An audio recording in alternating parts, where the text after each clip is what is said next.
Hello. I can't hear you. How are you doing? Thank God. Praise the Lord. Excuse me. I'm doing well, but what everyone wants to know, all the crowd, everyone wants to know, how's the new job? It's good. So what's the new job? What is office, cubicle, open space, nemesis? No cubicle, no nemesis for now. We'll see. I Okay, might good. acquire one soon enough. But yeah, nothing going very similar to what I did in the past. But so that's cool. But also challenging in terms of working. It's more project based, so working on different projects. So that will be interesting. Just more more opportunities to learn about different things. Okay, that's always fun. But yeah, just really lots of initial stuff. Okay, and do you know anyone there, or it's just everyone's new? To me, yeah, everybody's new. I didn't know anybody. Turn on a little more lights. Sorry, excuse me for a second.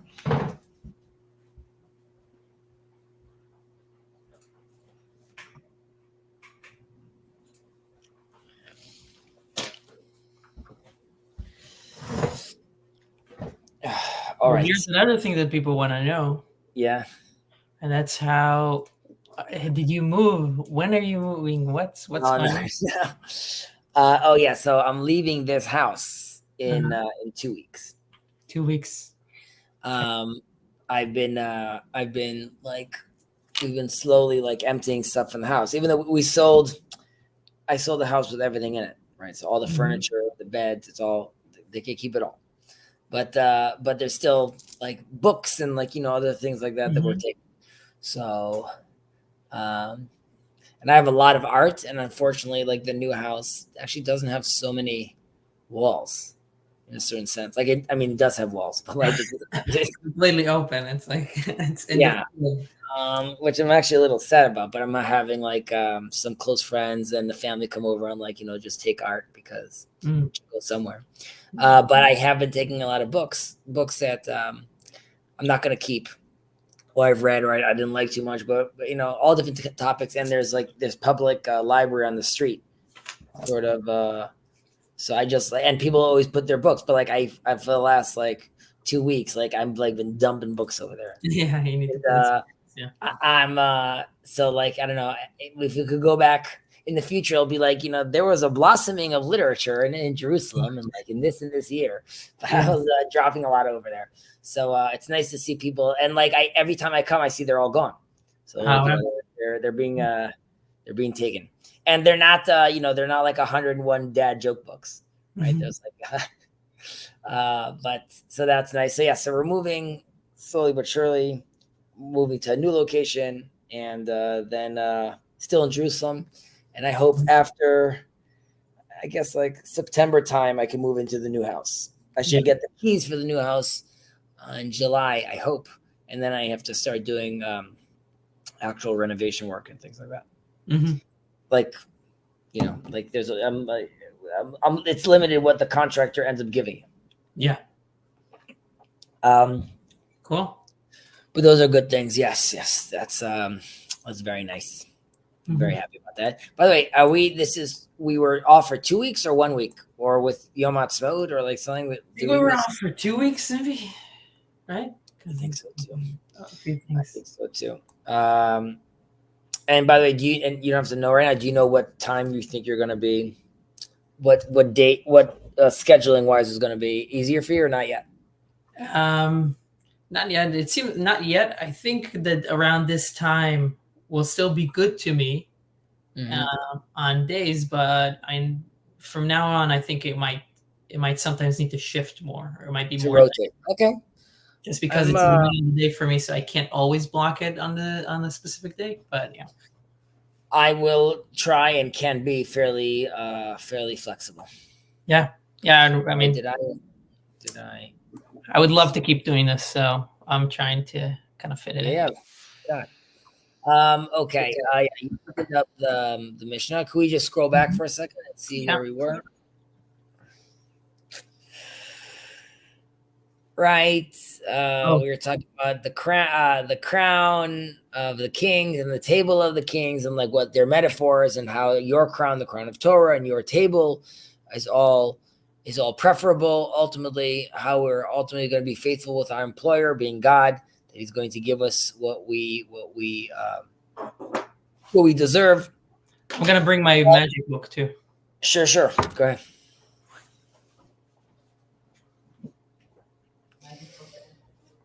Elias, quick. Elias, hello. I don't know you, but I'm listening to what you have over here. The Jews are human beings. The non-Jews are beasts and non-human beings. Oh, Baba Messiah. Yeah, okay. If a Jew male has intercourse with a 3-year-old Gentile girl, the girl must be executed. Okay. Excuse me for a second, Ben. I just see two comments. They're not really doesn't have to do with what we're learning about so much, and I'm not sure who it is, but I will. I think this is somebody that's been interacting with Jacob through Right.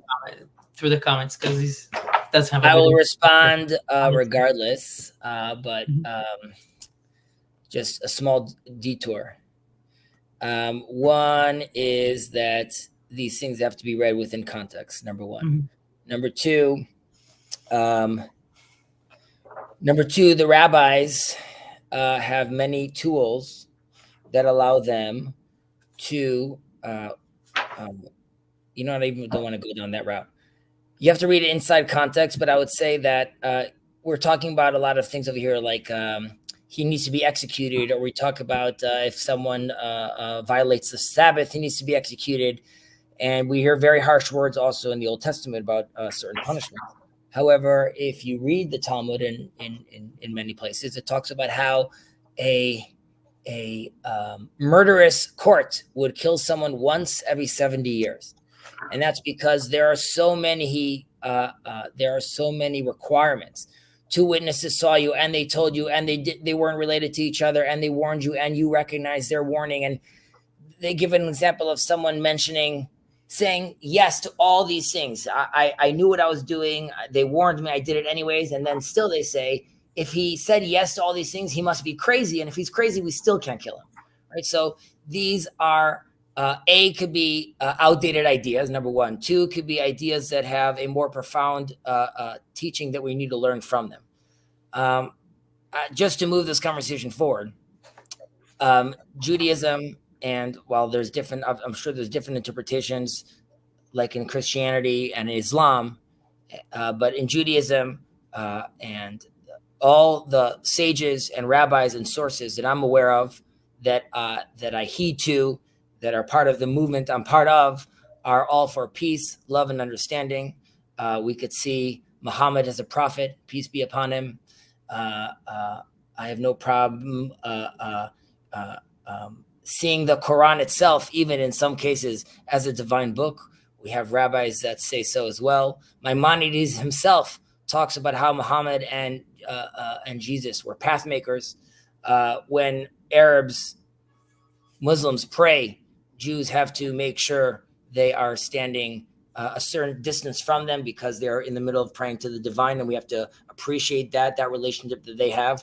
Yishmael obviously is the hearing God and God's voice in a certain sense, and that is extremely powerful name. And Yishmael himself holds a tremendous value to the world, and really letting all the world know about monotheism.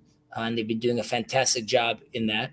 Obviously, I have my own quibbles with how things are done. And lastly, I'll say that ultimately the sons of Abraham must find a way to live together in peace.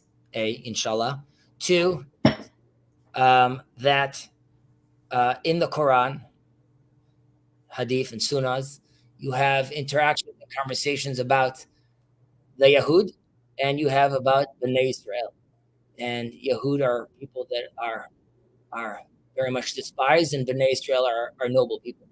And so, to my Muslim brothers, I say, recognize that we, the Jews, are Bnei Israel. We have come back to our land, that the Quran also talks about and understands. And the book you referenced is our book. There's no tahrif. We didn't change it. But that's a very tough conversation to have. And I very much hope that just like the angel tells Hagar to return home to Abraham, I too hope that us and our Muslim brothers could find a way to talk together and learn from each other as well. As the Sufis, the mystics, and the Kabbalists clearly were drinking from the same pond. So, Elias, I don't know if that was the answer you thought you were going to get. Regardless, I hope all is well with you and your family. These very, very difficult times right now, and hopefully we will have peace, prosperity with all the sons of Abraham, inshallah. Okay. We lived in peace during, okay, then you came to build your abomination state of the lands. Nothing is forgotten. No one is forgiven, an eye for an eye. Well, that is one way to answer what I put forward. I would recommend, if I think you are who you are, I'd recommend asking Fawad, for example, if the things I just said are someone that you'd want to potentially have a conversation with, or this is the person you want to say something like, I'm going to take out your eye. Another example of a misinterpretation and low case resolution understanding of God's infinite will. But we will all have time to grow and learn. And again, I hope all is well, Elias. Okay. Sorry about that, Ben. I just felt that if there's a chance or an opportunity to potentially speak love and peace and understanding with the sons of Abraham, one should take the opportunity. All right. Al Tifakesh. Well, you want to take it out? So this is what we did last time we met. So we actually. Do you mind just telling me? Sorry for a second. Did I just sound condescending right now in any way? I just want to make sure I wasn't like being hurtful or condescending. No, I don't think so. I mean, you answered it in a positive, roundabout way. I mean, roundabout way, which hopefully, I don't know if Elias would be open to that. But shwaya, as they say, slowly. These things take time. Yeah, go ahead. So this is what we read 2 weeks ago. Correct. So should we go to the next one? Yeah. Let's take it away. I just want to remind myself a little. Okay. This one is long. So. This one is long. Okay, so let's get at it. So we'll have to. Do we want to read all of it in once, or? Can we? Should we? I'll read it, I guess, and I'll stop accordingly. גדולה תורה יותר מן הכהונה ומן המלכות, שהמלכות נקנית ב30 מעלות, והכהונה ב24, והתורה נקנית ב48 דברים, ואלו הן, בתלמוד, בשמיעת האוזן, בעריכת שפתיים, בבינת הלב, באימה, ביראה, בענווה, בשמחה, בטהרה, בשימוש חכמים, בדיבוק חברים, בפלפול התלמידים, ביישוב, במקרא, במשנה, במיעוט סחורה, במיעוט דרך ארץ, במיעוט תענוג, במיעוט שינה, במיעוט שיחה, במיעוט צחוק, בערך אפיים, בלב טוב ובאמונת חכמים, בקבלת הייסורין, המכיר את מקומו והשמח בחלקו, והעושה סייג לדבריו ואינו מחזיק טובה לעצמו, אוהב את המקום, אוהב את הבריות, אוהב את הצדקות, אוהב את המישרים, אוהב את התוכחות ומתרחק מן הכבוד, ולא מגיס ליבו בתלמודו, ואינו שמח בהוראה, נושא בעול עם חברו, ומכריע לכף זכות, ומעמידו על האמת ומעמידו על השלום, ומתיישב ליבו בתלמודו, שואל ומשיב, שומע ומוסיף, הלומד על מנת ללמד, והלומד על מנת לעשות, המחכים את רבו, ומכוון את שמועתו, והאומר דבר בשם אמרו, הלמדת כל האומר דבר בשם אמרו, מביא גאולה לעולם, שנאמר, ותאמר אסתר למלך בשם מרדכי. Wow, is a long one. It's the first time that I also see like that the Hebrew is longer than the English. It's interesting. Torah is greater than the priesthood or sovereignty, for sovereignty is acquired with 30 virtues and priesthood with 24, and the Torah is acquired with 48 qualities. These are study, listening, verbalizing, comprehension of heart, awe, fear, humility, joy, purity, serving the sages. companionship with one's contemporaries, debating with one's students, tranquility, study of the scriptures, study of the Mishnah, minimizing engagement in business, minimizing socialization, minimizing pleasure, minimizing sleep, minimizing talk, minimizing gaiety. I guess simcha, sasan, ta'anug, slowness to anger, good-heartedness, faith in the sages, acceptance of suffering, knowing one's place, satisfaction with one's lot, qualifying one's words, not taking credit for yourself, likableness, love of God, love of humanity, love of charity, love of justice, love of rebuke, fleeing from honor, lack of arrogance in learning, reluctance to hand down rulings, participating in burden of one's fellow, judging him to the side of merit, correcting him, bringing him to a peaceful resolution of his disputes, deliberation and study, asking and answering, listening and illuminating, learning in order to teach, learning in order to observe, wishing one's teacher, wising one's teacher, saying something in the name of its speaker. Thus we have learned one who says something in the name of its speaker brings redemption to the world, as it is stated in Esther, and Esther told the king in the name of Mordechai. Actually, the second time I'm mentioning Mordechai. I see Ups is here. Hello, Ups. I hope all is well. Little by little, slowly by slowly, unripe grape becomes as sweet as honey. Please God. Okay, so. גדולה תורה יותר מן הכהונה ומן המלכות, שהמלכות נקראת ב-30 מעלות, והכהונה ב-24, התורה נקראת ב-48. Right, so while we're talking about that, while they're both crowns are important, right, the crowns of priesthood and the crown of kingship, still, regardless, they're not as important as the crown of Torah. The way they are acquired, right? This is reference to, like in the book of Samuel, it talks about how the 30 elements you need to become a king. When it's talking about the 24 with the priesthood, there's all the things that they have to do, like the truma offering and the tithing that you do. So there's things that are related to the priest, and then there is also the Torah, right? So the Torah is saying is bought into these qualities, these 48 qualities that someone has to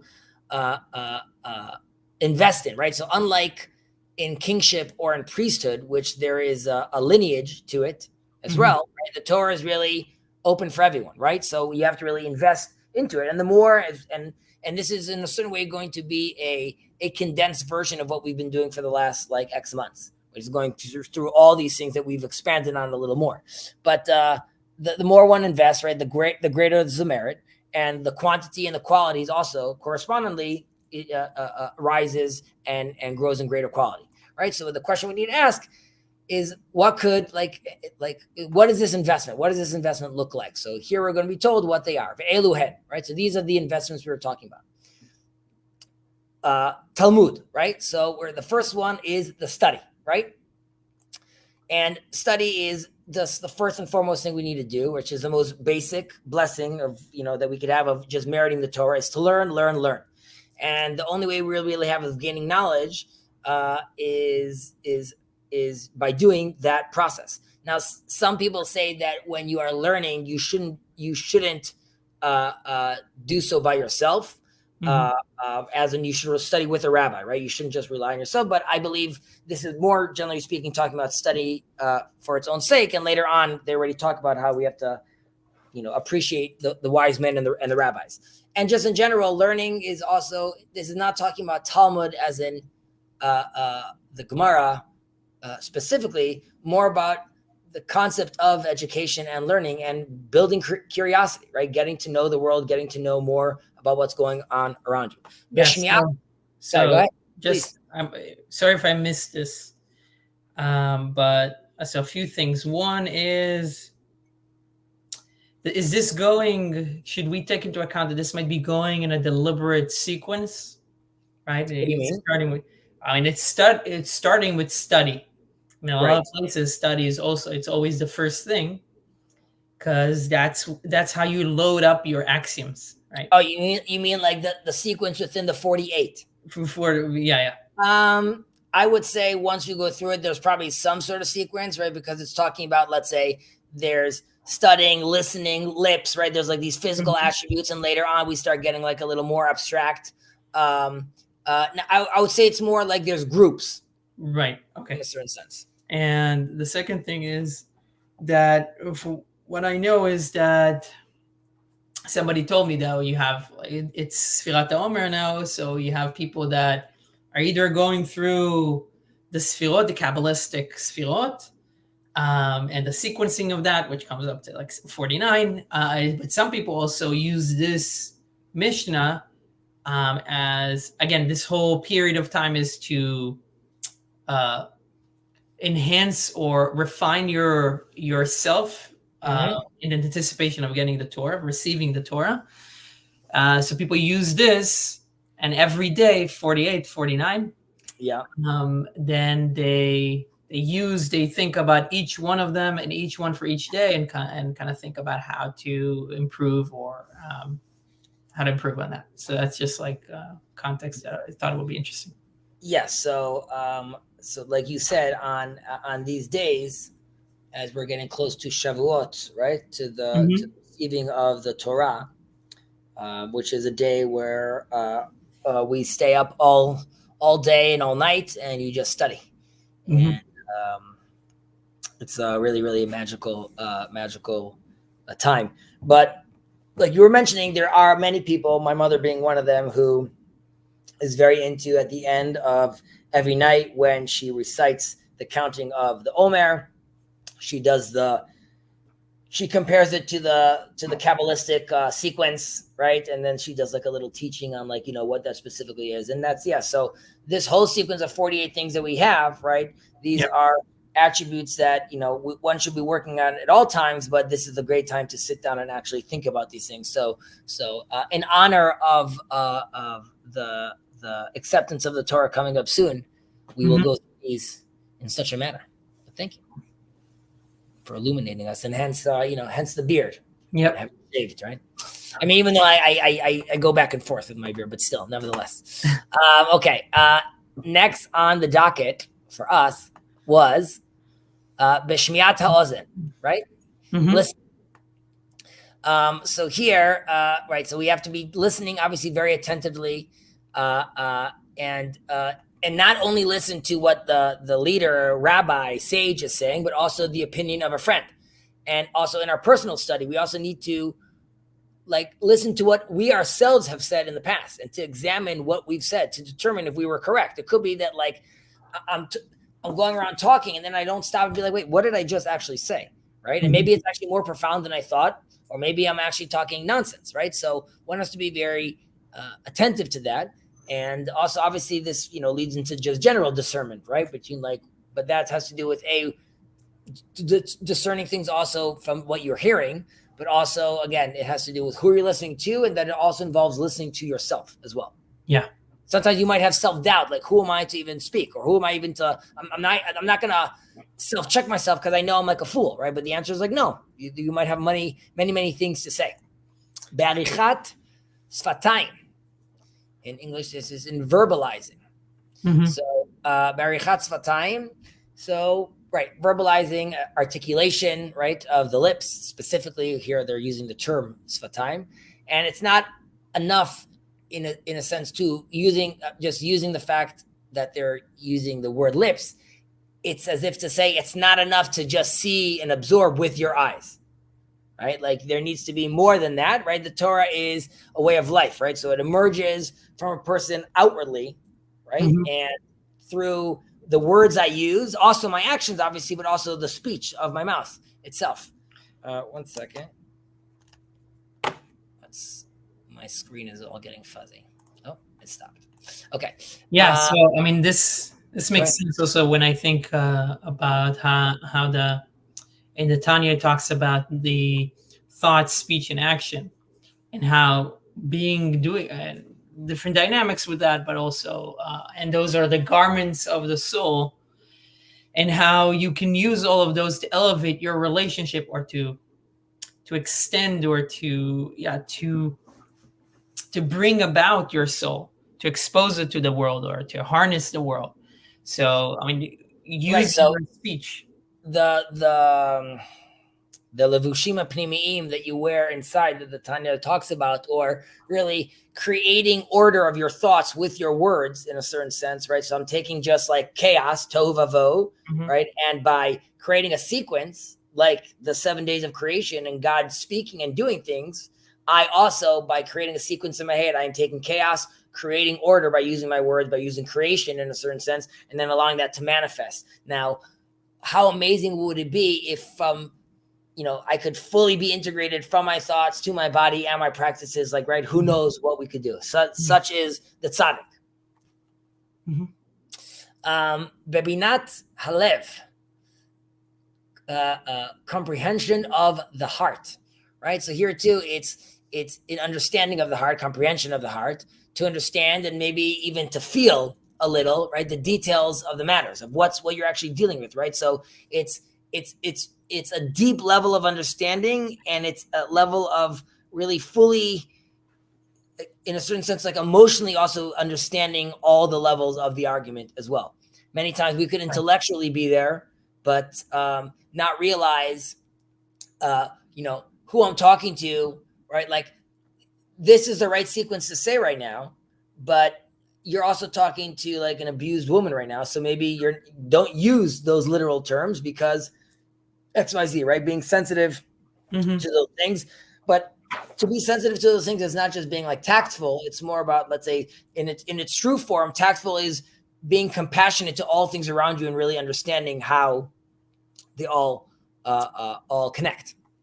Right. So it's the beginning of like, if we think about like the chokhmah bina dat, like the bina is the understanding of starting to understand the concept and applying it a little bit more to, like you said, your context and like the relevance to you specifically and the people around you.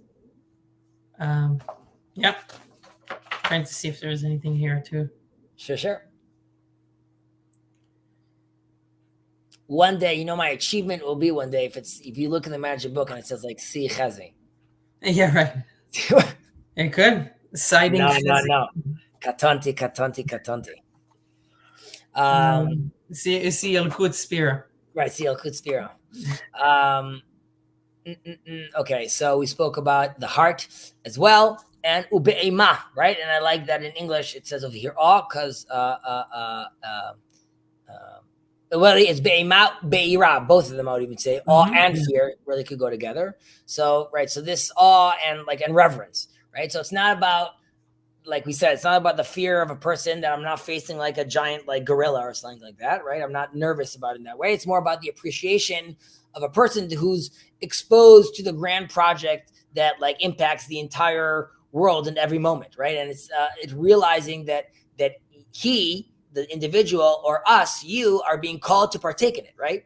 And to merit the Torah is, and it's, you want to be cherishing this as well, this experience. And this goes back to our conversation that we've had about Modeh Ani, right? About once you realize, the Carl Sagan, the small little speck of dust, right? It's the little blue dot, and like everything's happening on that little blue dot in space. You realize, wow, like, and yet God wants to have a conversation with me. So the first thing is not going to be me thinking, I think, therefore I am, starting with an I. It's going to be Modeh Ani, right? Thankful am I. But it first starts with being thankful because I'm I'm in such awe and reverence of the experience of consciousness and who I am and the context I'm in.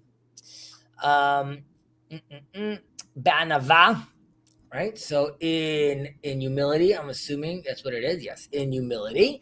So in humility is like the humble person, right? Who knows he doesn't know everything, and his wisdom is not, doesn't cause him to have this inflated ego, this huge self-esteem. And he doesn't get too full of himself where he gets disconnected from the source of his wisdom, right? Which is ultimately God, right? And being humble allows you to consider new ideas, right?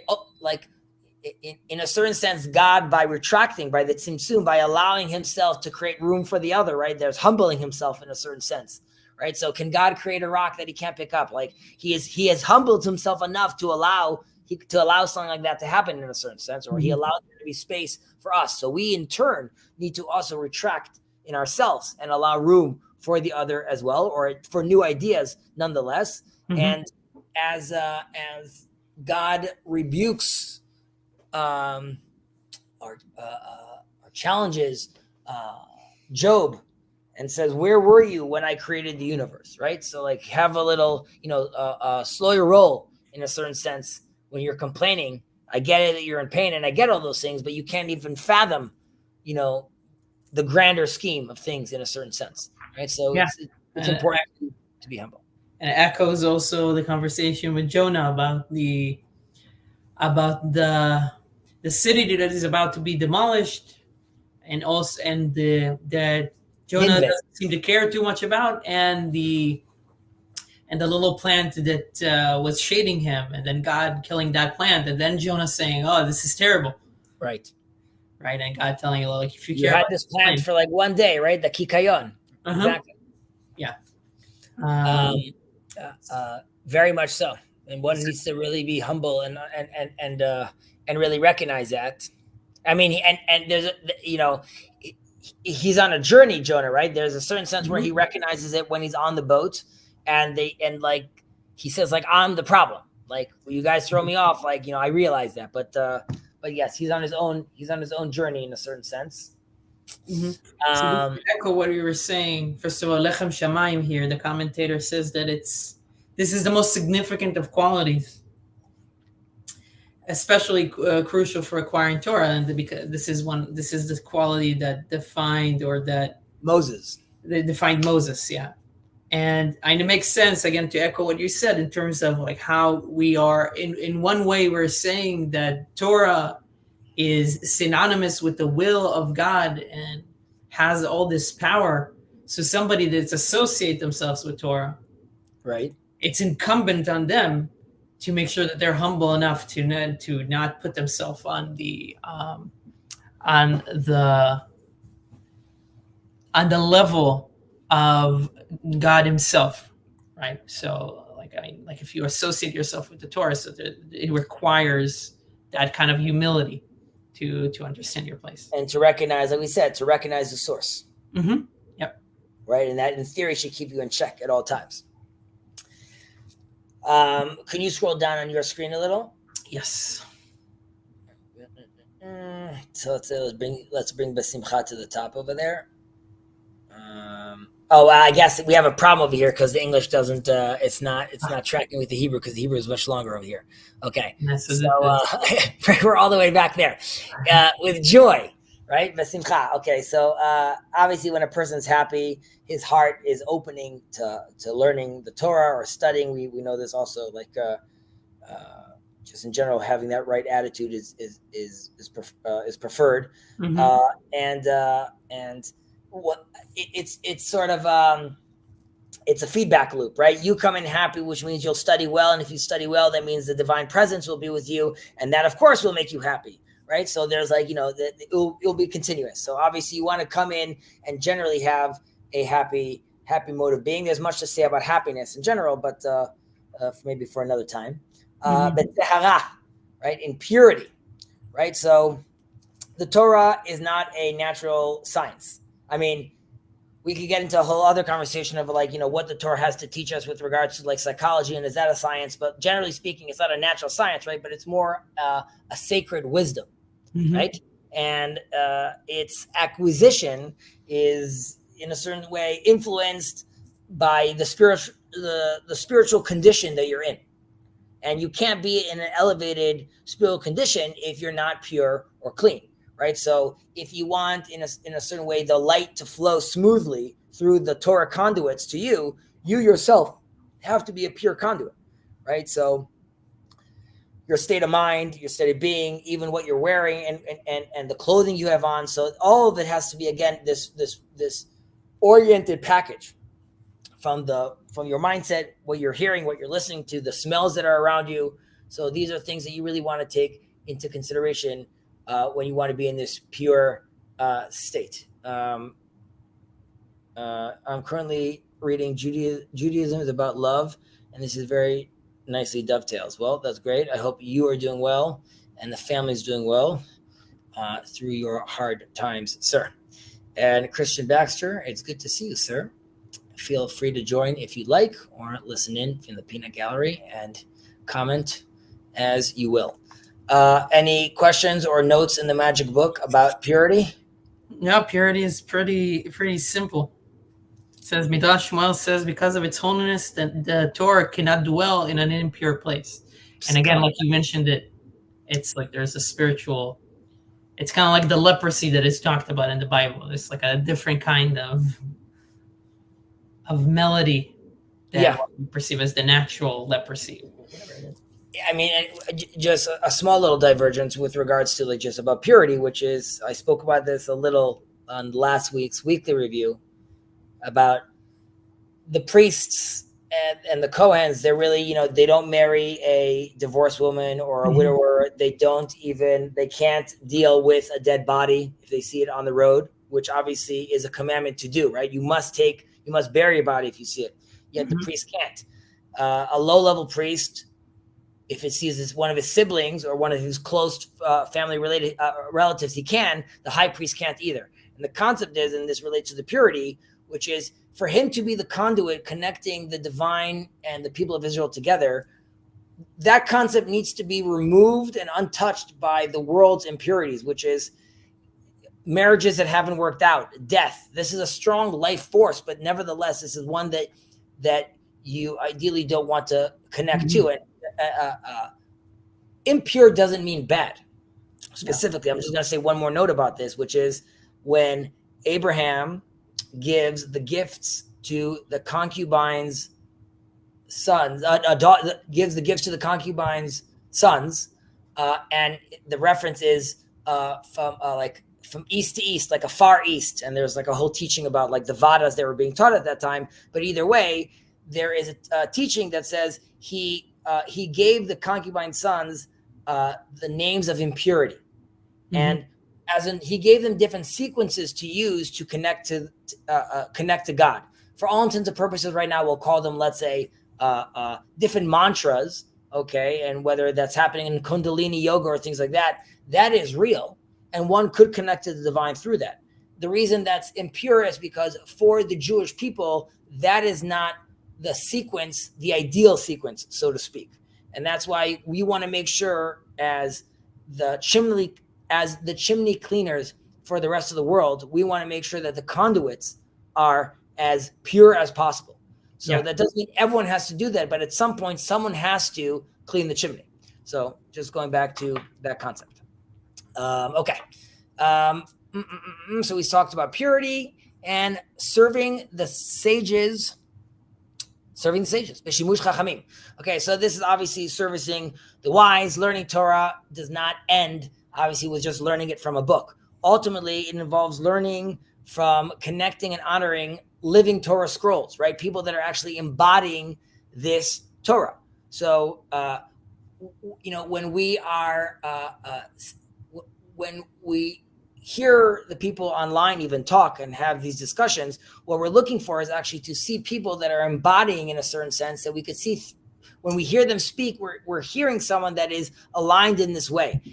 How even more so when we speak about touching grass or getting out there and doing it in the real world, that's actually when the rubber hits the road, right? And you also want to see that. You want to witness how that actually look, because I could read it in the book, I could hear you explain it in the most profound way, but now can I actually see it happening on the ground? Can you show me what respecting one's father and mother actually looks like? Do you? And we find just like in let's say in the culture today about like when the divorce rates are sky high in secular communities specifically, the concept of till death do you part, right? What does that mean when that's embodied, or in sickness and in health? What does that actually look like, and how quickly people feel like, I can't actually handle this? So you actually want to see this being embodied and done in real life. Yeah. So I'm looking for the word I can't find it, so I'm just going to talk around it. But I mean, basically what we're talking about here, when it says serving the sages, and how it says also here in the magic book, well, in Brachot, actually in the Talmud, it speaks about how serving them is like being around them, being able to be around them. Like you said, like seeing them, embodying it more than learning it. Sleeping under his bed in some crazy stories. Yeah.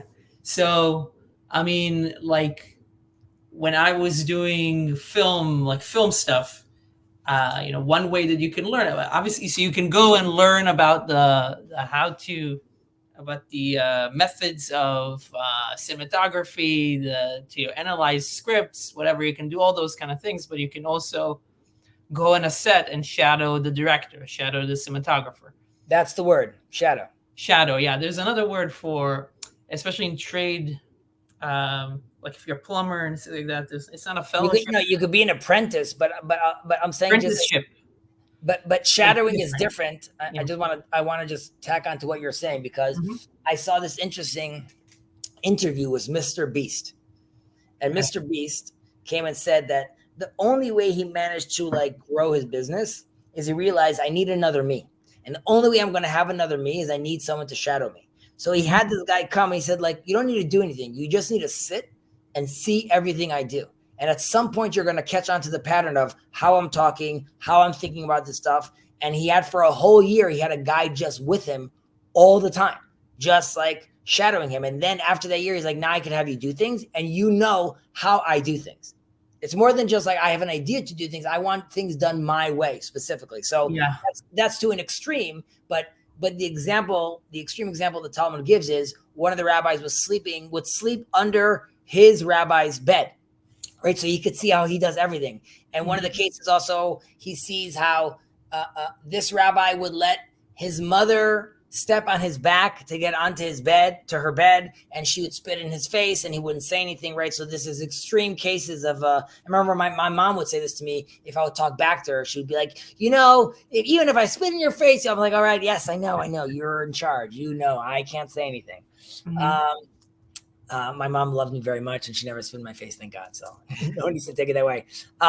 Before we move on, I'm just going to say to our friend over here that about my father's having a rough time grieving for my mother. So I mentioned Job earlier on, and I'm just going to say that two things. One, Maimonides actually says that Eliphaz which are one of Job's friends, was correct with the advice he gave Job.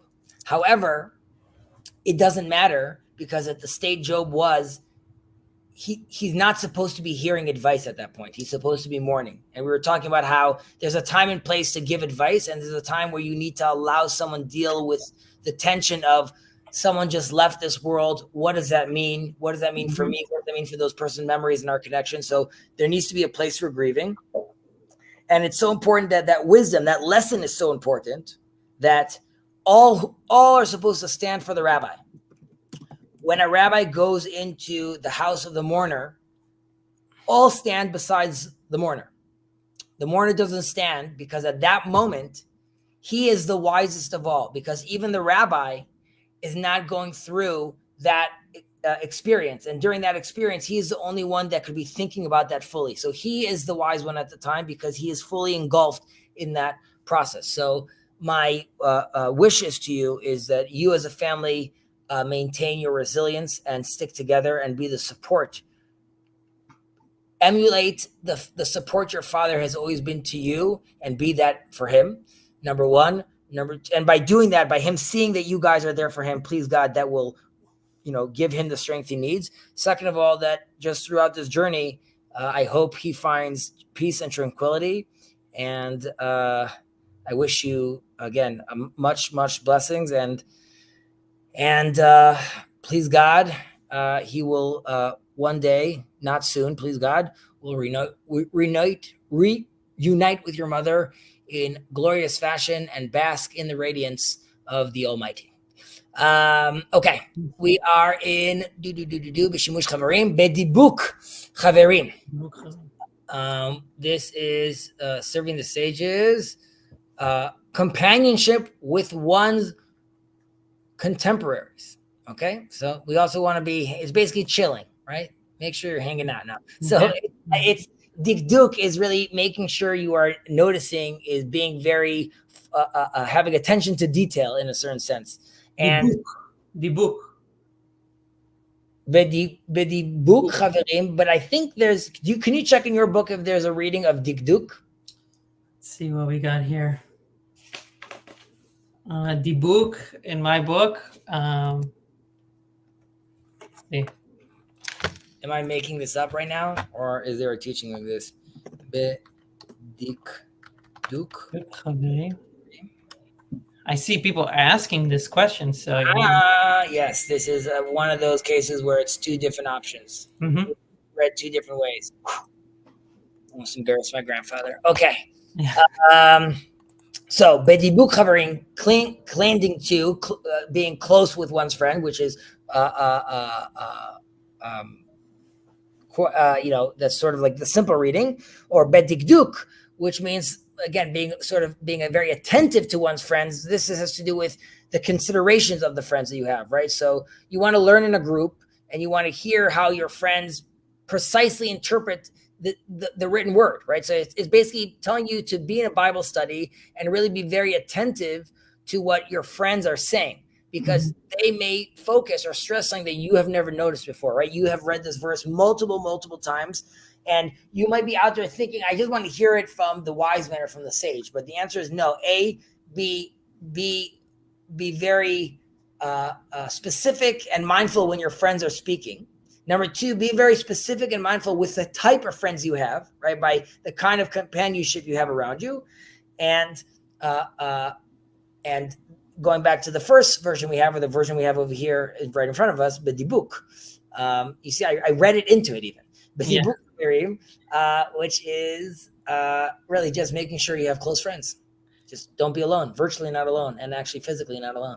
Yeah, there's also an interesting commentary on this that I like from Lechem Shamayim, that he says there is an element of learning that can only occur in the casual atmosphere of friendship and cannot occur in the reverential environment of the teacher-student relationship.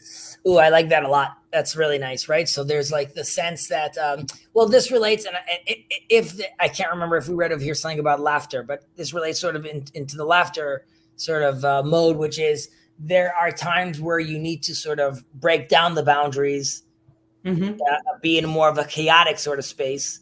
I don't want to say just hanging out with a friend is more chaotic, but let's say it's less rigid. And because of that, it potentially allows for more flow to happen. Obviously there's risks, right? With those kind of systems as well. But that's, I like and having that balance of having both relationships, both dynamics. Yeah. Will be helpful. That was a good one. Let me just write that down for a second.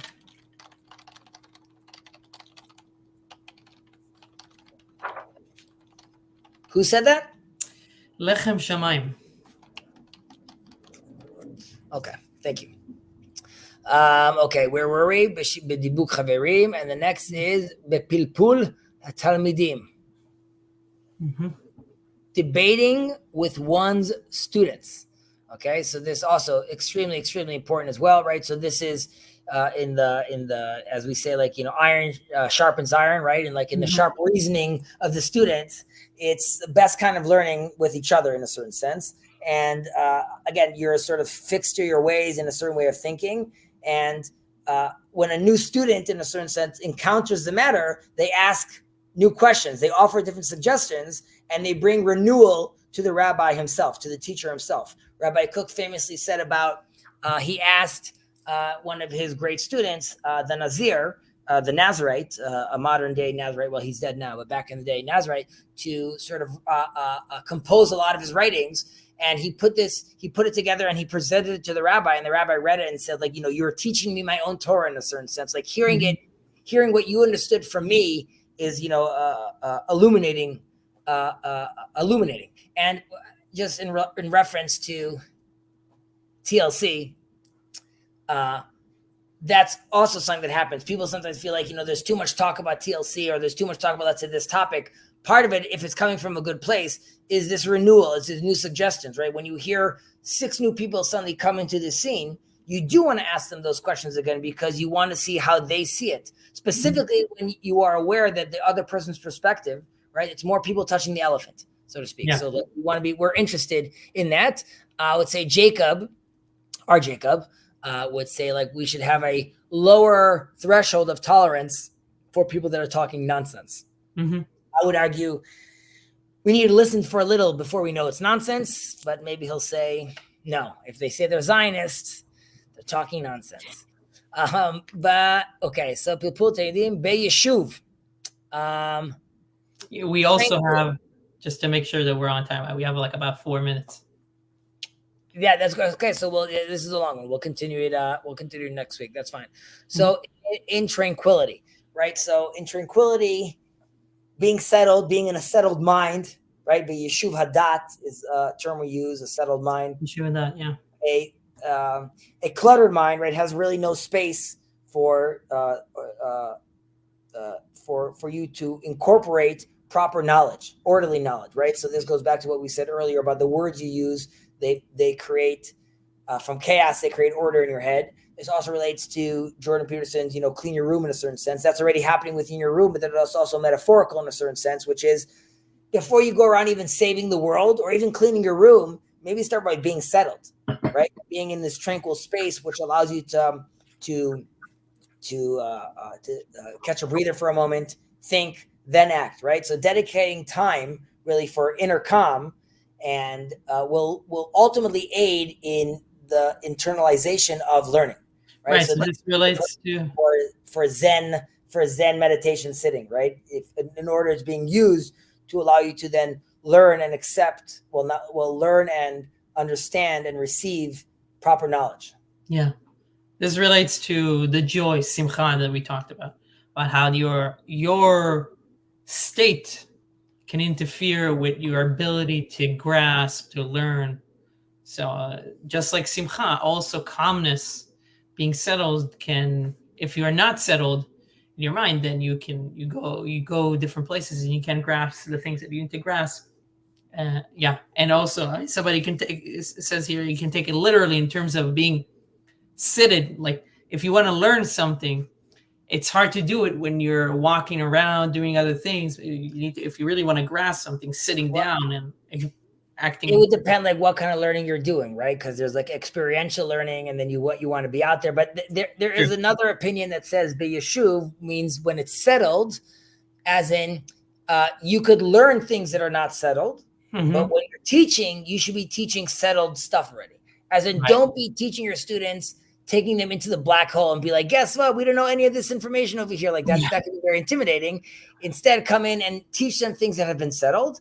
And then, of course, there are many, many avenues to have the debate, the discussion, the disagreements. But that is sort of and one could also be learning during that process, but that wouldn't necessarily be like I'm giving a class. And when I'm giving a class, I should be doing so on settled stuff, even though I prefer the two first versions we gave. And we'll just end on Bemikra, right? Bemikra, and in English, this is the study of the scriptures. It's something that we do here often. So this is just a plug for the scriptures, right? So in the scriptures, in the Tanakh, the 24 books, filled with the treasures of life, ultimately, right? So the word of Hashem, the word of God, that came directly from him or comes directly from him through the prophets, right? This is the foundation of all. And this is really ultimately the claim of the Jews at the end of the day is that we still have the most proper way of understanding the prophetic meaning in text, right? There's a sense where the whole the Kabbalah teaching, the Zohar talk and interpretations of the Tanakh, the Bible, that is in a certain sense how the prophets understood the text and when they were talking about, right? So when we say the students of the prophets went to collect lights, right? So in a certain sense, that means they went to, realize, you could look at that just as scripture, or you could understand that from a Kabbalistic understanding. There's a profound meaning of how there's a profound understanding of how they are experiencing life, understanding what the temple means, what Israel means. So right, and before we even go to the Kabbalah, I mean, like there's Mikra and Mishnah, so it mentions like he can't have the written law without the oral law. My point about Kabbalah is just that our tradition, in some rabbis say that Kabbalah is how the prophets understood the Torah. Mm-hmm. Right. So I'm saying that's the whole idea. Kabbalah is giving something in transmission. So we're saying that is the transmission of their understanding, right? So we talk about prophetic, that's a whole other conversation. Either way, buddy.